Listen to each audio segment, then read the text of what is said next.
Hi, everybody. Sherry Lawrence with the U2 conference here.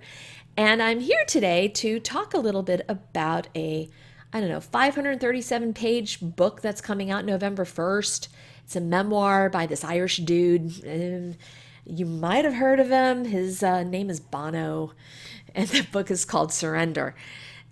We at the U2 conference couldn't be more excited. So if you log into our Discord area, you will see that you can sign up to be a part of a book club. We're going to do a book club for Surrender. So please check that out. I'm sure that there will be a link below on how to get signed up for that.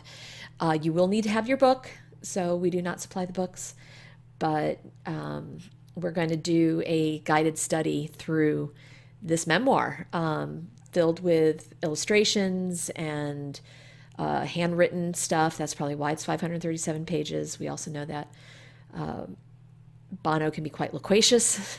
So it's going to be a fun read, and it's going to be a fun few weeks as we dive into that memoir, or as he likes to call it, a weemoir. I love it when he makes up words. So he's been on this press release, or not a press release, this press tour before the release of the book. We first saw him on a panel discussion with the Clinton Global Initiative, talking about some health things with a very distinguished panel. Then a day or two later, he was one of the keynote speakers at Salesforce's Dreamfest annual conference. Now, just a little bit about Salesforce. You might remember that they powered the U2 Innocence and Experience Tour in 2015 and the U2 Experience and Innocence Tour in 2018. They have been partnering with U2 on a variety of different things. Bono and CEO Mark Benioff have been partnering in some philanthropic work. Salesforce, I believe, is the back engine for One and for Data back in the day, and some of that philanthropic stuff that is happening thanks to Salesforce and that relationship with Bono. So at that particular event, Mark Benioff had asked Bono, or it was more of a Q&A, sit down. If you log into the Salesforce Plus site, like if you go to YouTube and click on the link for the keynote, it'll give you another link to go to Salesforce Plus. It's free to sign up. All the keynotes are there so you can watch it. It lasts about 45 minutes. And in that keynote, Benioff was asking him some pretty deep questions about why call it surrender? What does surrender mean to you? He said something around love and surrender is linked in spirit. What are your thoughts on that? And, it was an interview unlike anything that I had seen, because it was, I think it made Bono feel uncomfortable. He was squirming in his seat a little bit. He was trying to deflect. Mark had to bring him back on topic. And at one point, he actually appeared to get emotional. You could actually see some glistening happening here behind his glasses. And he had to do the old, oh, it's been great kind of thing when he was talking about the book. Specifically, it's around the 15-minute mark. So if you go there, go to the 15-minute mark. I've got some notes. So he said, the thing I wanted to do the most was to surrender to the song. I wanted to be sung by it. That was where I wanted to get to in the book. That's a bunch of different quotes melded together. But this was where he got a little misty-eyed. He said, I need to justify myself when I leave the house. When I do my work with One, or Red, or Rise, or to be here, I have to say, does this serve the song in the end? And that got to me, because it got to him. You could see that he is struggling to be more authentic after years of having that persona up, after having, that Richard Rohr puts it best in Falling Upward. I love this book. Highly recommend it. If you got nothing else to read besides the Bono book and maybe Jan Wenner's Like a Rolling Stone, this is another good one to have. But chapter 11 talks about the Shadowlands, where Rohr says persona and shadow are persona and shadow are correlative terms. I can read good. Your shadow is what you refuse to see about yourself and what you do not want others to see. The more you have cultivated and protected a chosen persona, the more shadow work you will need to do. Be especially careful, therefore, of any idealized role or self-image, like that of a minister, mother, doctor, nice person, professor, moral believer, or president, or this or that, and I might add rock star. These are huge personas to live up to, and they trap many people in lifelong delusion. The more you are attached to and unaware of this protected self-image, the more shadow self you will likely have. Conversely, the more you live out of your shadow self, the less capable you are of recognizing the persona that you are trying to protect and project. It is like a double blindness keeping you from seeing and being your best and deepest self. As Jesus put it, if the lamp within you is, in fact, darkness, what darkness there will be, Matthew 6:23. And that really got me thinking. Has Bono done some shadow work in writing Surrender? 537 pages. He has to have gone there in a particular way. Maybe this is what is the result of being triggered by all of his life experiences, especially over the past few years with all the scares that he's had, to put it out there. And that whole, I have to justify myself when I leave the house. And that pretty much colors the rest of that Salesforce keynote speech or interview. So I was really intrigued by what we were going to get at the New Yorker event that happened on Friday, October 7th. I'm recording this on Saturday. I got very little sleep because it was a great night. So please forgive me if I start rambling. At the New York Society for Ethical Culture, the New Yorker magazine held their festival event. Before Bono came on, the previous talk was with Phoebe Robinson and Hassan Minhaj. I wasn't a part of that, but you could call them Bono's opener. So when we got in, we walk into this beautiful hall, Adler Hall. If you haven't been, go to the Society's webpage and take a look at the picture. It's set up wide, church pews, or at least something that resembled church pews. At least we had cushions, which was nice. Amphitheater style seating. So it was intimate, and if Bono sneezed, the person in the upper row could say, God bless you, because the room only held about 811 people, give or take a few. There at the event was Allie, Bono's son John, Helena Christensen, and a few other notable folks along the way. And so when the evening began, we were expecting just to have a Q&A with editor David Remnick, the two of them in chairs, talking, chatting, maybe take some audience questions.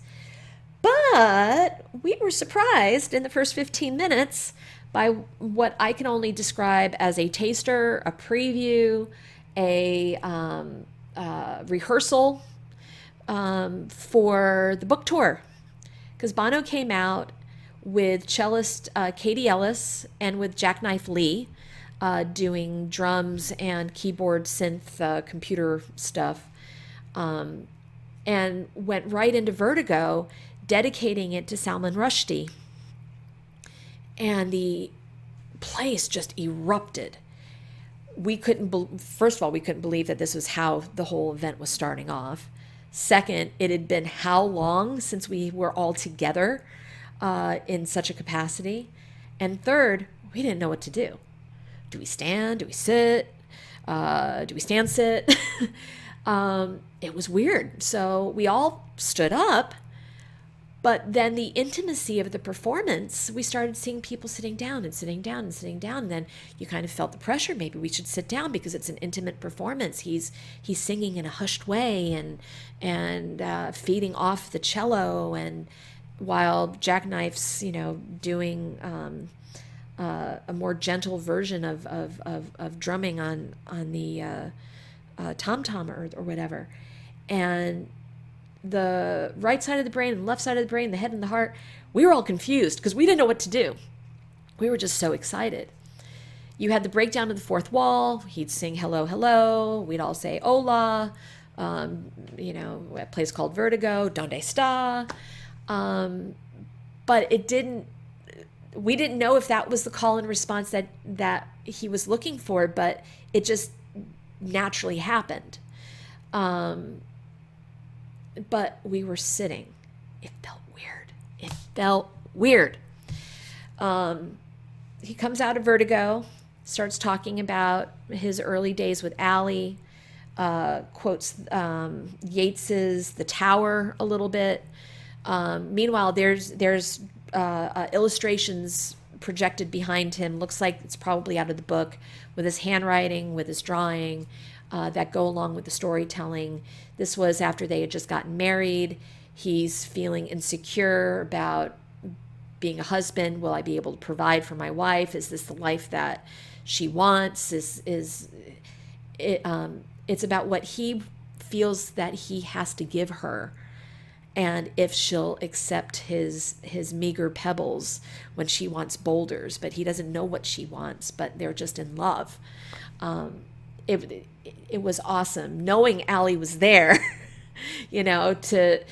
to sort of have that intimacy without being intimate, if that makes any sense. So he's going into the storytelling and then goes into a beautiful shortened version of With or Without You. Again, should we be standing? Should we be sitting? Are we all going to sing out the O at the end? He doesn't do the O, so that kind of, helped a little bit. But we're just there taking in the performance. He goes out of With or Without You and starts talking about America. Starts talking about DNA, about how if you do a DNA test, you can find out you're 40% Polish, 20% Greek, 15% French or whatever. But what you'll never get is a percentage of American. So being American isn't about your genetic background. It's about the idea of America. So we're still on that idea of America that he's trying to explain to Americans who, some of us still don't get. But that's okay. And leads into City of Blinding Lights. And by this point, we're like, we're going to stand up. So like a third of the room stands up for the song and refuses to sit down. In all fairness, I was one of them. I was sort of in the back, so I wasn't bothering too many people. And what was interesting was you could tell who had been to a U2 concert and who hasn't been to a U2 concert. Because if you know where I'm coming to here. The chorus, the "Oh, you look so beautiful tonight." You knew who was there because we were all doing the hand thing. We were all doing the acknowledgement. And you had everybody else looking around going, what are these nutters doing? So that made me wonder, how is it going to be in the theater when the book tour actually happens? But I'll get into that more in a little bit. So then we're all clapping, chairs come out, and obviously it's Q&A time, so obviously we're all sitting. But we felt sort of like this 15 minutes of whiplash of, after COVID, after everything, here we are again, we're back with the music, but it's not Larry up there doing the drums. It's not Edge doing the guitar. It's not Adam doing the bass. Are we cheating on 75% of you too? It felt like there should have been an asterisk saying, this has been approved by the Edge, Adam, and Larry. Have fun. But then, he wouldn't be doing this if they didn't give his blessing or their blessing. So after thinking it through, I felt a little bit better, but it was weird. Again, weird. Unlike any experience in my 30 plus years of following this band, this has been unlike anything that I've been a part of. So during the Q&A, it's slightly different from the Mark Benioff Q&A, which was good. I was happy to get some different content. And so he spoke more about the early days with Allie, spoke more about the early days with the band. He was asked about when the band almost broke up. So Bono went into the story about coming off of Boy, how they're all in Shalom, although he never named Shalom, but went into that journey of feeling conflicted and what do we do, and here's Adam wanting to be a rock and roll star, and here's these three who clearly are trying to find God and find themselves and what it all means and everything. Throughout the evening, Bono was doing spot-on impersonations impressions. He got the voice down of various different people. His dad, Irish politicians, Paul McGuinness. So in this case, he did the McGuinness thing of, oh, so you were talking to God, and God told you to leave a rock and roll band. Did God have any thoughts about legal matters like contracts? Now, I know I've heard that story before, but the way that it was interwoven with the rest of the storytelling, it was very comical. He also quoted McGuinness about, you're too stupid to not enjoy being number one. And at one point said something about, it's all about the moolah. It's all about the money, but just the moolah. Could you picture Paul McGuinness saying the word moolah? Okay, anyway, I digress. Spoke mostly anecdotes about his dad that we have already heard in previous interviews. Didn't really get a lot of new information. Both Salesforce and the New Yorker event, he used the anecdote with his dad talking about quoting Sean O'Casey when he was younger about what is Ireland other than land to keep my feet from getting wet. Only it wasn't Sean O'Casey. My dad had made it all up. So we're starting to see where some of the common stories are probably going to be woven into the gigs coming up in the theaters as he's working on his scripting, on the songs he wants to do. What else? There were 3 or 4 questions that were asked from the audience. We were told that we had to text our question in, and then it went to an iPad that Rumnick scrolled through to cull through some of the questions. One of them was, why the memoir, why now, type of thing. Another one was 40 years of marriage, what's your secret? And Bono had said something along the lines of friendship, and when you have friendship and romance, it's fantastic. On our 40th anniversary, we looked at each other and said, let's not screw this up. It was, again, Allie was in the room, so it was kind of interesting to see him squirm a little bit on how he was going to answer that question. And then I think it was my friend Allison asked this one, and forgive me because I'm going to be looking down. Why do you think U2 has a lifelong tight-knit fan community or something along those lines? And Bono said, I haven't the foggiest, but I'm so glad we have. The Zootopians, or whatever they call themselves, Zootopians, the factions, the tribe, it's a carnival out there. And, talking about how there are so many different pockets of the U2 community, but at the end of the day, we all come together as one, and it's a similar mind think. And he ended the question, which then ended the entire event, quoting LA Times reporter Robert Hilburn. At a U2 show, you feel really good about the person standing next to you, which was a great way to end it. 800 people in this intimate setting, feeling really good about the person next to us. It was a great night. It was a very, very great night.